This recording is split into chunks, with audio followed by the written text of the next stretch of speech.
Ողջույն սիրելի առաջին դասարանցիներ, շարունակում ենք դասապատրաստման աշխատանքները։ Նայենք նկարին։ Նկարում պատկերված է ռոբոտ։ Դուք գիտեք, երեխաներ, ռոբոտ բառը թարգմանաբար նշանակում է ստրուկ, ծառա։ Ինչու՞, որովհետև ռոբոտին կարելի է աշխատեցնել եւ ռոբոտը ենթարկվում է մաշտում։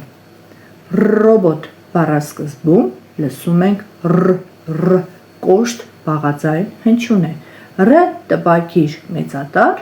ռ տպագիր փոքրատար։ Նայում եք, որ տարին է նման երեխաներ։ Ո-ին ունի նմանություն մի փոքրել ու-ին։ Ռ ձեռագիր մեծատար, ռ ձեռագիր փոքրատար։ Նորից նման է ո-ին, եթե մասնիկը ալիքի հետ փոխենք, կդառնա ռ։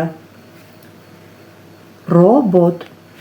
Առաջին առաջադրանքն ենք կատարում։ Վերջին տառով ասա նոր բառ։ Սա խաղ է, երեխաներ, դուք ինքներդ նույնպես կարող եք դասարանում խաղալ,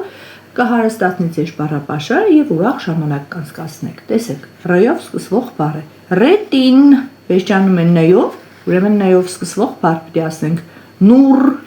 վերջացավ ռ-ով բառ ենք ասում ռեհան,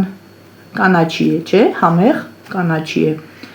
Նավ վերջացավ վ-ով, ուրեմն վ-ով բառ պիտի ասենք։ Տարբեր բառեր կարելի ասել, եկեք ասենք ռ-ով վերջացող։ Վառ, ռնգեղջյուր, ռ-ով սկսվող բառ, ռաֆի, ռոպե։ Կարելի է նաև ուրիշ բառեր կազմել, օրինակներ ես գրել եմ նաև իմ գրքի մեջ։ Հիմա պետք է լրացնենք պակասող տառը։ Սա փայտահատի կամ փայտագործ վարպետի հյուսնի գործիքն է, կոչվում է ռանդա։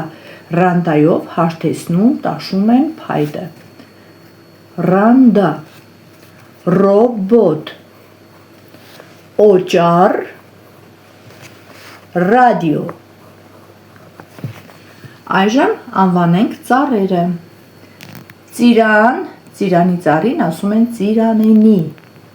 Թութ, թթի ծառին ասում են թթենի։ Տանձ, տանձենի, կարելի է խաղ խաղալ, առաջարկել պտուղների անունները, երեխաներն ասեն ծառերը, կամ ընդհակառակը խնձորենի, խնձոր, դեղձենի, դեղձ, սալոր, սալորենի եւ այլն։ Երկու տող գրելուց հետո կարելի է նաև ռեհանի տերևներով պատրաստել տպագիր մեծատար ռ եւ տպագիր փոքրատար ռ։ Հիմա փորձում ենք կազմել բառակապակցություններ եւ տեսնենք ով ավելի շատ բառակապակցություններ կկազմի։ Փայտե աթոռ, փայտե սեղան, փայտե մարդուկ եւ այլն։ Թանկ կիթառ, թանկ հայրենիք, թանկ մայրիկ։ Գունավոր թիթեռ, գունավոր մատիտներ։ 6 ծառ, 6 ընկեր, 6 մարդ եւ այլն։ Այժմ նկարին նայեք, սա ռեհան, կանաչին է, երեխաներ տեսնենք ինչ է պատմում մեզ մեր դասը ռեհանի մասին։ Հայտնի են ռեհանի շատ տեսակներ։ Հայաստանի ռեհանը յուրահատուկ գույն, համ ու հոտ ունի։ Թարմ ռեհանը ուտում են, չորացրած ռեհանն օգտագործում են որպես համեմունք։ Երեխաներ, ռեհանով պատրաստված ճաշը նույնպես շատ համեղ է։ Այժմ կարդանք եւ սովորենք։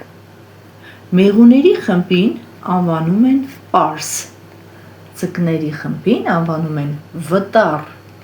գայլերի խմբին անվանում են ոհմակ, իսկ ուղտերի խմբին անվանում են քարավան։ Այսօր էլ այսքանը, կհանդիպենք հաջորդ դասին։